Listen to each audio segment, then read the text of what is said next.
Hi ಎಲ್ರಿಗೂ ನಮಸ್ಕಾರ. Welcome to Harshee's diaries. ಎಲ್ಲರಿಗೂ ವೈಕುಂಠ ಏಕಾದಶಿಯ ಶುಭಾಶಯಗಳು.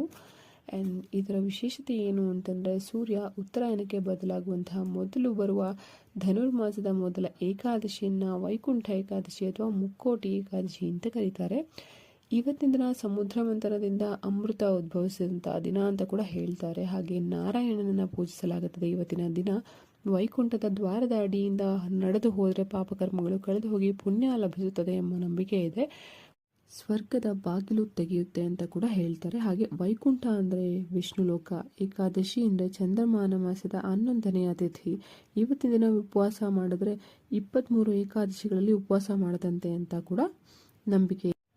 ಈ ಒಂದು ವಿಚಾರ ನಿಮಗೆ ಇಷ್ಟ ಆಗಿದ್ರೆ ಈ ಒಂದು ವಿಡಿಯೋನ ಲೈಕ್ ಮಾಡಿ, ಶೇರ್ ಮಾಡಿ, ಹಾಗೆ ಕಮೆಂಟ್ ಮಾಡಿ ನಿಮ್ಮ ಡೇ ಇವತ್ತು ಹೇಗಿತ್ತು ಅಂತ. ಹಾಗೆ ಸಬ್ಸ್ಕ್ರೈಬ್ ಮಾಡೋದನ್ನು ಮರಿಬೇಡಿ. Thank you for watching.